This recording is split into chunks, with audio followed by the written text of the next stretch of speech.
Hello there, beautiful friends. Welcome back to the Sara Show. My name is Dr. Sara Otung, and this podcast is all about how to build the career of your dreams and how I went from being a medical doctor in the NHS to being a working actress. I'm so glad that you are here with me for this new episode, because today we're going to be talking about a topic that honestly I love to chat about because I find it so empowering. It's all about taking the leap. How do you get to the point where you actually make the decision to take the leap and leave your full-time job or part-time job or your career or whatever it is in your life right now that you're not really loving, that isn't really for you, in pursuit of something that is for you, something that you do love? I think this is something that I definitely went through in my own journey and in my own story. In fact, to be honest, I really believe it's something that we have to do every day. The truth is that when you are building a life that you love, there are always choices, right? You wake up each day, there's always the opportunity to play it safe, to do the conventional thing. So I think it's relevant for you wherever you are in the journey. If you already took the leap and you are currently building the business of your dreams or applying for roles as an actress, this is still a really important topic. So I recommend that you stick with it, and hopefully I'll be able to share something that will help you to feel empowered, motivated, and inspired along your amazing, beautiful journey of life. Now, if you don't know about my story, I was working full-time in the NHS before I decided to become an actress. At the age of 28, I was when I made that decision. Now, I will share more about my own personal story and how things went down for me, because I find stories to be so powerful and so helpful. You know, you want something real, right? You don't want just a load of theories. I was literally getting excited writing out the plan for this podcast to the point where I wasn't actually supposed to film it right now. I thought I'd film it on another day, but I was like, no, I need to get this out. I need to say it out loud while it's in my head. When it comes to the decision of whether or not you want to fully go for it, there's loads to consider. And what I find is what most of us do, right, is we will think about it for a while, a long while. In fact, a lot of us will spend years, if not our whole lives, thinking about it. When I first wanted to be an actor, I went through a few stages. What happened was I wanted to be an actor when I was a child, and then I really wanted to be an actor again just after the pandemonium or the pandemic. Just after the pandemic, I again had this really strong urge to go into acting and become an actor. Now, this is as someone who had stepped so far away from that world. I didn't really know how it worked at all. And at the time, I was vlogging bits of my life as a doctor, and there was this one moment, one clip from one of my vlogs where I'm sat in the car and I'm talking to the vlog and I'm saying, guys, can I be honest with you? Because obviously when you're vlogging, you want to be honest and real, but sometimes there are thoughts in your head that you're like, I don't know if I'm allowed to say that out loud, let alone put it on the internet for everyone to see. But I was sat there like, guys, can I be honest with you? I really want to be an actor. Is that crazy? Can I do that? Can I go to acting school? And in the clip, I cry a lot anyway, but I literally start crying, but not from sadness, but from just embarrassment that I've just said it out loud. I'm like, does that sound crazy? Do you think I'm weird? I'm anticipating people judging me for having this urge to want to be an actor. I'm anticipating people not understanding why on earth I want to make that decision. In the video, it basically shows me weighing up, what if I go and I try and I fail and I don't become an actor? Or what if I stay in Cardiff and I become a GP? What happens then? How do I know what to do? What I wanted is what most of us want, which is the perfect decision. We want to be able to see the alternate reality and be able to make the decisions that lead us to each eventuality. We want to be able to preempt the future before we take any risk. We really want to know what the perfect outcome would be so that we can make the decision, right? We don't want to take a leap without the certainty of the ground beneath our feet. We almost don't want to leap at all. We just want to walk with certainty that this is exactly what we should be doing. But the truth is, we're not fortune tellers. It's really difficult to know, right? It would be really, really nice to be able to feel absolutely 100% certain about the steps that we're going to take. And so what we do is, subconsciously, we don't actually talk ourselves through this, but what a lot of us end up doing is we tell ourselves that we need to be certain before we make a choice. Now, of course, there is no way to be certain. There's no way to be certain about what's going to happen in 20, 30 years. There's no way. Different things can happen in life. We don't have control over all of these outside factors. And so because we're not certain, we tell ourselves we need to gather more information, or we need to read more before we write a book, or we do all these things, right, in a way of preventing ourselves from making a decision. But the sad irony is that is a decision. This false refusal to make a decision, this kind of self-soothing thing that we do where we're like, oh yeah, I'm thinking about writing a play, I'm thinking about applying for a new job, I'm thinking about it, makes us feel good, right? Because we've not taken any steps. And so we think in our heads that we've avoided the risk of making the wrong step. And, we're being wise, we're gathering all of the information. And so we spend hours, days, weeks, months, thinking, self-soothing, making ourselves feel like we're getting closer, right? We're getting closer to being sure. And we don't take any action because we haven't made an official decision. So we continue doing what we were doing and we don't take any action. And the sad thing is that you're always taking an action. There's no way in life not to take a risk. You're always doing something. But because we haven't done something new, we assume that we have received less harm, right?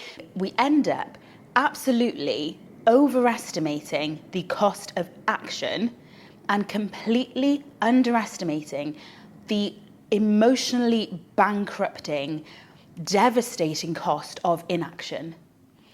Not making a decision is one of the most costly, biggest risks that you can take in your life. It is huge, and it is the most frustrating thing to watch myself do, to watch a loved one do, to watch someone do this dance for 20 years of whether or not I should maybe do this or maybe do that. It's kind of like if you're waiting for a bus, right? You're at this bus stop and you're not sure whether or not to get on the bus. And so the first bus comes on, you think, oh, well, I'm not completely sure that I should get on this bus and go to this destination, because what if I don't have fun at this destination? I know that it's safe and dry at this bus stop. So you let that bus pass you by and you carry on thinking. You let the next bus pass you by, the next one and the next one. And before you know it, you've been sat at a bus stop all day. And so in this thing where you were like, oh, I don't know whether to go home or to get on the bus, your inaction has meant that you have spent the whole day sat at a bus stop. And that means you've missed out on the beach trip, and you've also missed out on being at home in bed. And that is what we tend to do, but like with our lives and with our dreams, is that we'll be like, oh, I'm not sure whether I should apply for acting school. And so we don't apply, or I'm not sure whether this is the perfect job for me, and I'm not sure whether I'll get the job and whether I'm underqualified. And so we think, I'll think about it more, I'll do more research. But the reality is we end up staying in the job.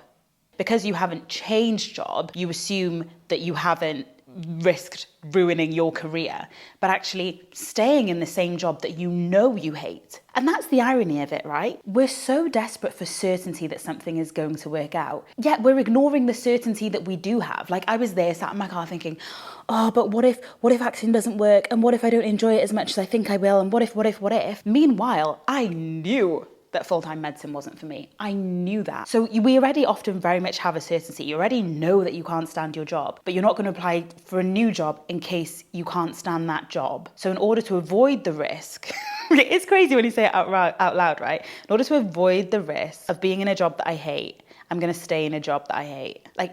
Make it make sense. That makes no sense. Our common fear is that we overestimate the cost of action without realizing how expensive inaction can be. Inaction can cost you knowledge, so learning something new. Inaction can cost you confidence, the confidence you would have built by making a decision for yourself and stepping out into the unknown. Inaction can cost you love. Not going up to that person and saying hi, not smiling at that stranger, that could cost you a friendship.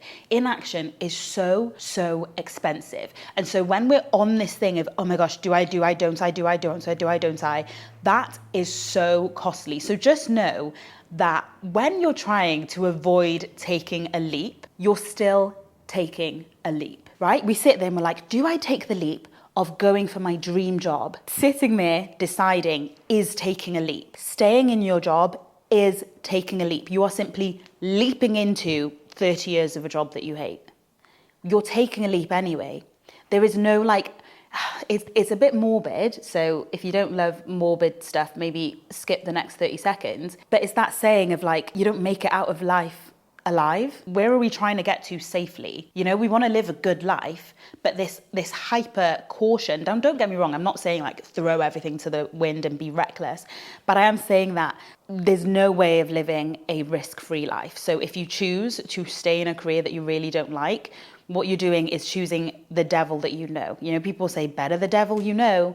And it's like, is it? Who even said that other thing was the devil? Like, who said that thing was the devil? You literally, you know you're in hell, so you stay there instead of going to that thing that looks like heaven. But you don't want to risk it not being heaven and it actually being hell. So as we talk about how we decide to take the leap and go for it, I think it's really important to know that some leaps are made sitting down. Some leaps are made by not getting around to applying for that new job. Some leaps are made by taking the safe route. That is sometimes a massive leap. There is no real safe route. There is just the life that you want to build and the life that you can work towards, and whether or not you are going to make choices that honour that. It might be worth honouring who you are and your desires a little bit more instead of showering them with fear.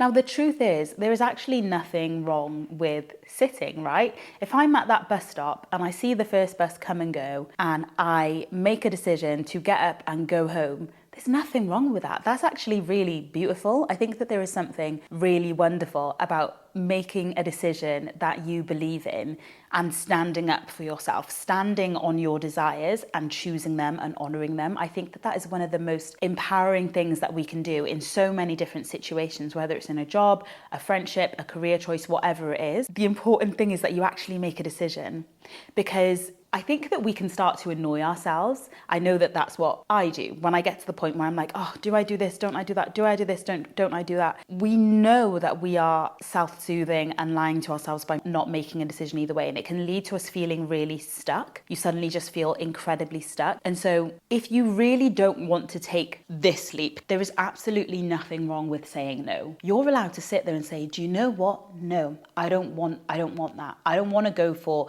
the dancing career. I don't want to go for the acting career. I don't want to go for this. I would rather get a paycheck every month regularly. I'm happy with that. I can live a full and content life in my 9-to-5 job. That is a beautiful thing. So you've chosen not to take the leap into being a dancer. Instead, you're taking the leap, because it is still a leap. Everything is still a leap. Instead, you're taking the leap of the job that you can stay in, because, you know, even jobs, people get let go every day. So we're not going to pretend that there is a safe option. Like, life is dangerous, but we're out here living it anyway, okay? Don't worry, we're in it together and we can do it. I'm not just talking about financial risk. I'm talking about like life satisfaction, rather than just how much money you make. Because for me, probably a really good thing that I should have said earlier, so that you can know my context. For me, it's not just about how much money you make, you guys.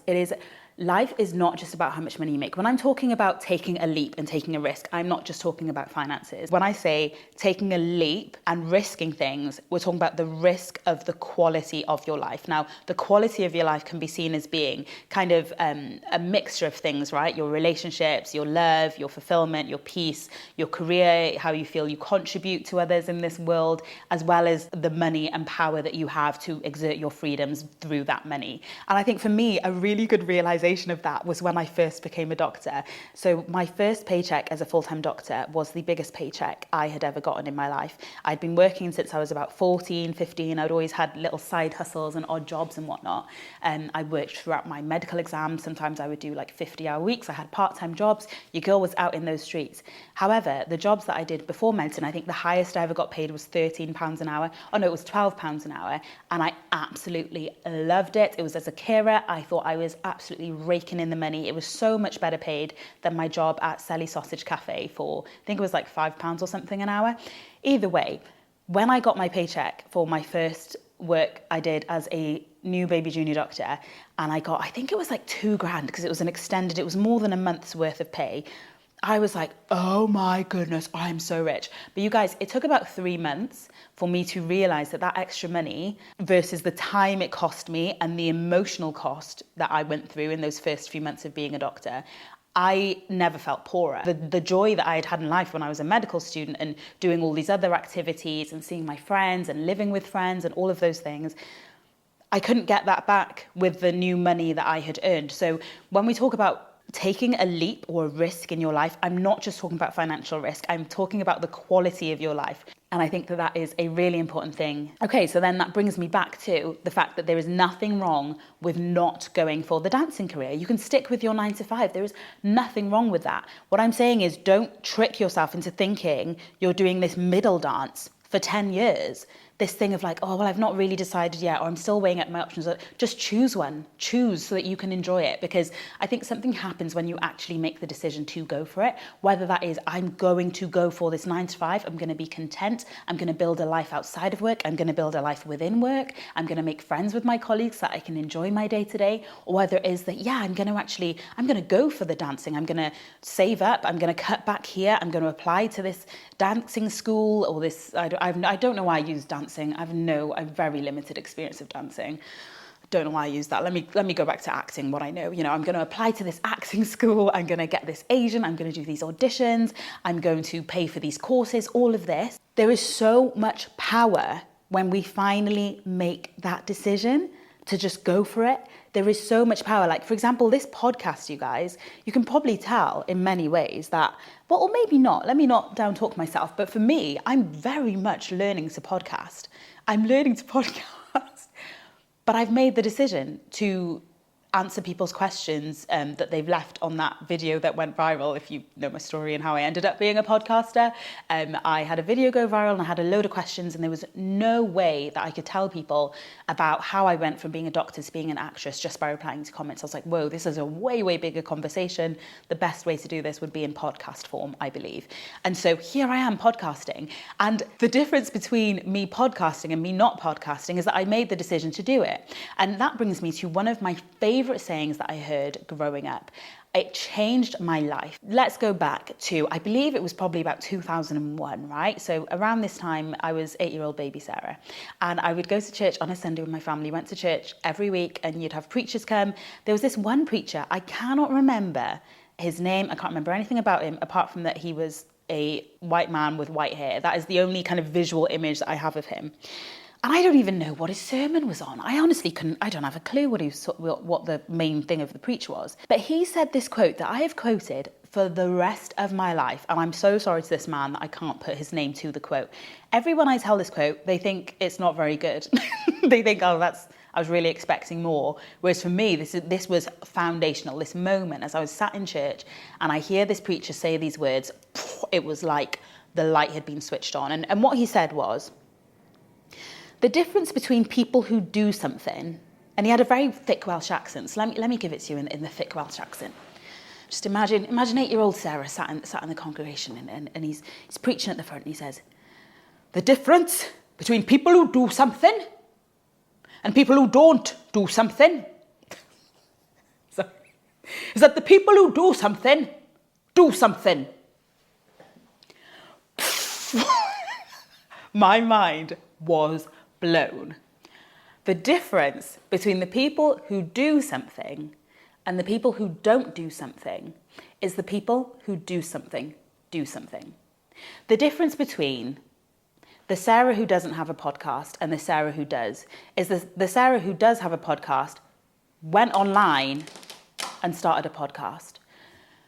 The difference between the Sarah who became a GP and the Sarah who became an actress at the National Theatre was the Sarah who became an actress at the National Theatre decided to write her email withdrawing from full-time medicine. The difference between, I'm going to get emotional, we can sit there pontificating about whether something will or won't work, will or won't work, will or won't work. These are just thoughts. It's just chat. We love to chat. And I say that as someone with a podcast, you guys. I love to chat. Of course I do. It's so much safer. It's so much safer to tell someone about the book that you might write. It's so much easier as well. Like, you know, people say easier said than done. Yeah, literally everything. But it doesn't count unless you take an action. So when I'm talking about deciding, I don't mean that you, like, in your head say, oh, yeah, I'm an actor in my head, or I'm a this, or whatever it is that you wanted to go for. No, I'm talking about you actually take an action. A decision is not about what you say, it's about what you do. Actions speak louder than words. So someone can say that they love you, but if they treat you like rubbish, that love doesn't exist, because we need action. We need to see things in action. So I can talk about how I'm an actor, but if I'm not literally acting, I'm not an actor, I'm just chatting about it. The difference between becoming a nurse and not becoming a nurse is you have to actually take the action and go and study nursing and apply for jobs. Chat is so frustrating because it feels good. It feels good to talk about, well, I might do this, I may do this, I'm weighing up my options, I'm doing this. But oh my goodness, meanwhile, your life is passing you by. And I'm saying that to me as well. And I know this sounds really harsh. It sounds really harsh because the truth is you don't have to do ish. You don't have to do anything. Who am I to tell you what to do with your life? Guys, I'm genuinely still figuring it out. You should have seen the pasta that I made for lunch today. It was so questionable. It was so questionable. So if you're sat here like, don't put me on any pedestal, I'm just trying to encourage you that, or remind you from the privileges that I've had of working as a doctor, is that the most precious thing we have is our time. Don't waste your time chatting. Okay, chat is fun, it makes you feel good, but at some point you've got to make a decision. And a decision is followed by action. Otherwise, it's not a decision. So maybe your decision is, I'm going to stick with my current job and career and I'm going to take a leap into the current job that I have. Take that leap. Give it your best. Make it amazing. Stop. I encourage you, because I don't want to tell you what to do, but I encourage you to see how it feels if you don't complain about your job for the next month. But if you're like, that's not what I want, then cool, that's absolutely fine. Go for it. Apply for a new job. Apply to learn a new skill. The difference between the skilled pianist and the non-skilled pianist is the skilled pianist actually practiced. The difference between the person who learns French and the one who stays monolingual, me, oh God forbid, sacre bleu. Rydw i'n siarad Cymraeg, thus I speak Welsh and Welsh, but it's low-key becoming the only Welsh sentence I can say. But the difference between me and someone who actually learns another language as an adult is the person who learnt it did the work. You have to take action and do it. It is so much worse. I'm like stumbling over my words now because I'm getting quite excited about it. But it is so much worse to make no decision than to make the wrong one. And some of you will hear that and be like, no, I'd rather make no decision. There's no such thing as no decision. That's the thing. There's no such thing as no decision. And the reason why it's then worse to make no decision than a decision is because in the no decision section, you're delusional. I'm sorry, I've said it. If you think that you haven't made a decision, you have. You actually have. So when we convince ourselves that, I just haven't decided yet, what we're doing, the reason it's worse than if we had decided and got it wrong is because when you decide and you fail and you get it wrong, at least you learn something. But if you have deluded yourself into thinking that you've not made a decision yet, you learn nothing. You've literally learned nothing. All you've done is talk about, I would apply for that job, but, and you've actually learned nothing. You've not learned that you wouldn't get the job because you never applied anyway. You've not learned that you would fail as an actor because you never tried anyway. So you've learned nothing. So do you see what I mean? I know that to some people that's going to be really harsh, and I am in no position to tell you what to do with your life, but I can encourage you to take action, because at least then you learn. Like people would say like, but what if I don't enjoy acting? Or what if I don't love this? All of these what ifs, you can go and answer them right now by doing it. You can literally have the answers to your questions, but I'm not going to, no one's going to grab a magic ball, or they might take your money, grab a magic ball and say, this is what will happen. But the only way you can know is if you actually go for it. Hopefully, I've convinced you that you're taking a leap either way, you're making a decision either way. So we're going to skip out this middle ground of I'm still deciding. But in terms of which way to go, now that you know that there are actually only two options, that you're making a decision either way. I heard a saying from Obama that that really changed my life. And I can't remember exactly the context, but he was saying that you're not going to be 100% sure all of the time, that sometimes you're 90% sure, sometimes you're only 51% sure that option A is better than option B. So you choose option A. Sometimes we want like a bolt of lightning to come from the sky and tell us this, thou shalt become an actress. Yeah, it's funny as well, because for certain decisions, we're happy to make the decision without a bolt of lightning, like what to have for breakfast. Do I get the tube or the bus to work? You're happy enough to make that decision of tube or bus based on whether you'd rather get the tube or whether you'd rather get the bus. You don't wait for a bolt of lightning to tell you to take the bus or to take the tube. You just use the wisdom that he's given you to make that decision. But how do you know that the love of your life wasn't on the tube and you took the bus?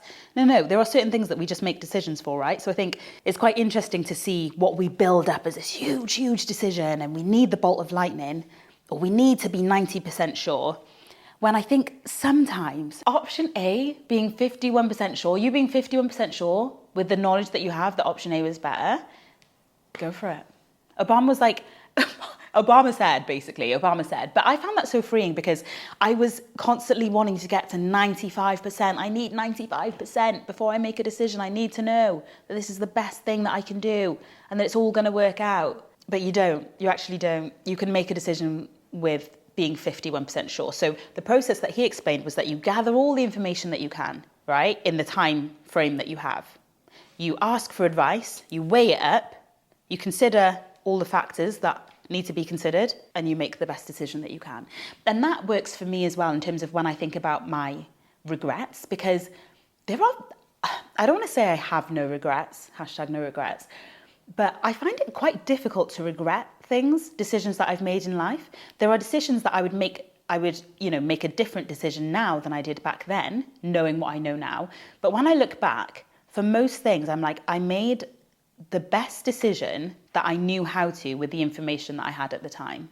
And I think that that's what we need to remember, that you just need to make the best decision that you know how to with the information that you have right now. So how things ended up working out for me and how I came to the decision that I was going to become an actress was that I procrastinated and I pontificated for quite a while.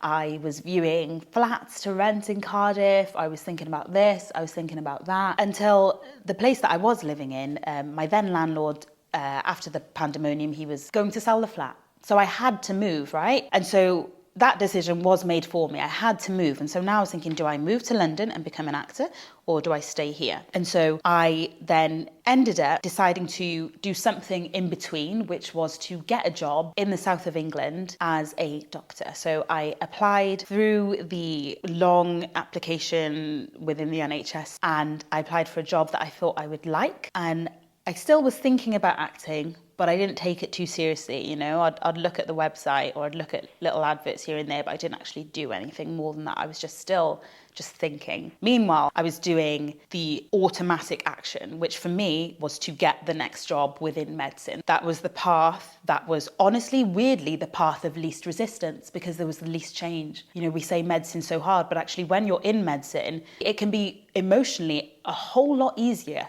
to stay in the job, even if you're really unhappy. Emotionally, it can be much easier than to leave, because change can be so discombobulating. So as hard as medicine is, it was a lot easier for me to just listen to my consultant and apply for that job at this hospital and this and that. So I did that and I got the job. However, after I got the job, what happened was the NHS emailed me, the hospital that I was going to be working at, and they basically said, oh, we're really sorry, there's been a typing mistake on the job advert. There's been a typing mistake, and the job that you got is not actually the job that you applied for. Basically, they were changing my job. They had advertised a job for a certain specialty, but they said they couldn't honour that. They were going to give me a different job. Now, bearing in mind, I had a lot going on in my life right now. I was having some health scares, was waiting to have surgery. We had just had the pandemic, so things were all over the place. And I remember just thinking, what? I remember being absolutely, probably a little bit unreasonably, but being absolutely livid. I was like, I have just spent all this time trying to make this decision of what is best. I've made the decision. I applied for your job. I jumped through your hoops. And now you're telling me that I'm uprooting my life with my family and friends in South Wales to move to the south of England. And the thing I'm moving for, the job, you're not even going to give me. So I wrote so many emails, guys. I wrote emails. I love an email. Another thing about me, I'm the youngest of 5 in a family of 7. I'm determined. Like, when someone tells me no, like there's no way for us to reach an amicable solution where we're both happy, I'm like, I just don't believe you. Let's keep trying. We keep trying. I don't quit. So for me, with this job, I had my friends praying, I had my church praying. I was like, pray for me that they change the job back. I was emailing, I was going up and up and up in terms of who I could complain to about this. I argued my way back into the job I'd originally applied for. I somehow managed to get this hospital trust to create an opening. And who knows, I somehow managed. I said I just prayed. By God's grace. Was it grace, or was it God just letting me have what I asked for? Because goodness me, it was the worst job, the worst medical job I've ever done. But they gave me the job that I'd originally applied for. However, when I first read that email from them where they said that they weren't going to give me the job that I'd applied for, I was so upset. I was like, how could the NHS do this to me? How could they do this to me? This is my life. It's my life. I can do what I want. And so in my anger, I went online, typing online, I went online and I opened up the acting school website. I signed up, I put in my information, I paid my 30 quid and signed up to audition. I was like, screw it. I'm going to acting school. I'm going to acting school. And that was that. I was like, how dare the NHS mess me around like this? This is my life. I'm taking back control. I'm going to be an actress. I applied to acting school. Meanwhile, I went to bed. I woke up the next morning and I thought, what am I doing? And that's what I meant at the start of this podcast when I said, making the decision to take the leap is an everyday decision. You might decide one day and the next day you have to decide again and again and again. It's a constant thing to make the decision to build your dream life. It's not just a one time, I made the decision and never looked back. Like, it's a repeated thing, because you'll be repeatedly asked by life, what do you want? What do you want? What do you want? And you have to keep saying what you actually want. Unfortunately for me, I went to bed after applying to acting school, after having this, angry email session, woke up the next day and I just thought, nah, I need that medical job. And so I was praying, I was asking my church, my friends to pray for me, that they changed the job back. But they changed the job back. They gave me the job that I so desperately wanted. And it was really funny because I forgot that I'd applied to acting school, because suddenly I had this job and I was like, oh, I guess I'm still going. And so I was looking for a flat. I was doing all of these different things. And so it was really busy that I actually forgot. And then I started the job. It didn't start off too bad. It was a new job. There was a lot going on. We were making new friends and all of that. And then about 3 weeks in, I get an email from the acting school that I had applied to, inviting me to audition. I had the day off. I was working on A&E at the time. So the audition was on a Tuesday. I had the Tuesday off. So I was like, well, I guess I've paid 30 quid. And so I decided to do the audition. So during the day, I called my sister and we talked through it. She ran lines with me. So I spent the day prepping. And then in the evening, I did the audition. It was a 3-hour Zoom call audition. Now, this is 2021. We were all so over Zoom. Like, I never wanted to have another Zoom call ever in my life. But there I was on this Zoom call doing this acting school audition. And I absolutely loved it. I felt so alive. It wasn't just about enjoying it, because there are lots of things that I enjoy, right? I enjoy painting. I enjoy baking. But this was like, it felt like more than that. It felt like a calling. It felt like this is what I'm meant to be doing. And I didn't even realize this until I told someone how much I enjoyed it. And they're like, you enjoyed what was essentially a 3-hour interview? And I was like, I didn't realize that was unique, that other people wouldn't enjoy that. Like, it was amazing to me. I would have auditioned again. I would have paid to do another audition because I found it that fulfilling and that much fun. And so meanwhile, I'm working this full-time A&E job, and then I get an email from the school saying that I've gotten into the school. They send me my timetable. Bearing in mind, I'm working on A&E at the time, right? An A&E schedule, it changes. Sometimes you'll be on nights, you might be working during the weekend quite a lot, on all these different days. And so what they've done is they sent me a timetable that I have a class on a Monday and a class on a Tuesday and a Saturday, or whatever it was. I'm looking at my rota and it's not really aligning, so I asked them, oh, can I do this class instead, yada yada. And they said, oh, that actually, because you'll be in the same group of people, your classes are on the same time on a Saturday morning every single time, and so you can't just hop and jump around different classes. This is your timetable. You either do it or you defer. And I was thinking about deferring. I was like, but it's going to clash with A&E. And I remember sitting in the living room chatting with my sister and my brother-in-law about it. And I just knew that I had to do it. I just knew. I'd seen enough, and I'd seen enough of myself. I was like, if I defer, if I don't do this now, I never will. I just never will. It's now or never. The sensible thing would have been to do the job that I just spent months arguing for. Lol. The sensible thing would have been to just do that year, do the whole job. But I just decided that I had to go for it, that I'd found something that I loved. I felt called to it and I had to try. And I wasn't going to soothe myself with this, I won't make a decision of, I'll just do it next year, I'll delay it by a year. That's what we do, right? We say, next year, or next year, or next year. We don't live in tomorrow. Tomorrow is always a day away. So I was like, okay, I've just got to go for it. And so when I say I decided to go for it, again, this was a decision I had to make over and over again, because I had to swap an insane amount of shifts. Now, I'm saying this as though I did it by myself. Again, as I've said, I'm a Christian. I pray about everything. So I'd be looking at the timetable, thinking, how do I get every Saturday morning off for the next 4 months? How do you do that, right? Anyone who's worked on A&E knows that that's pretty much, every Saturday off is pretty much insane.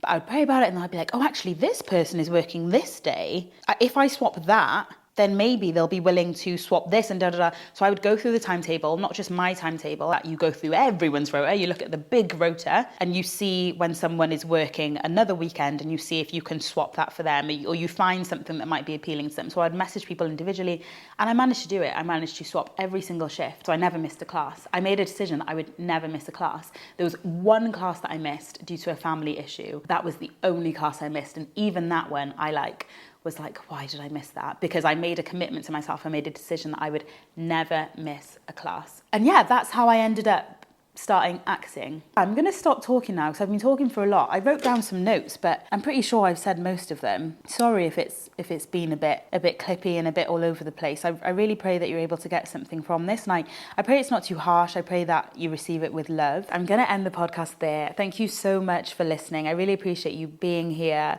Please don't forget to leave me a comment. Let me know your thoughts. Let me know your thoughts on all these things that I've said. Please do leave a rating on the podcast. The more people that watch, hopefully the better I can make it for you, and in the future I can have guests on and things like that. But yeah, please do share this with any family and friends that you think might like it. You can also join me on my Instagram, my YouTube channel and my TikToks. I'm sharing more of my journey as I continue going from being a medical doctor to an actress and all of the stuff that entails. Thank you so much for listening and watching today. I love you so much, and I will see you on the next episode.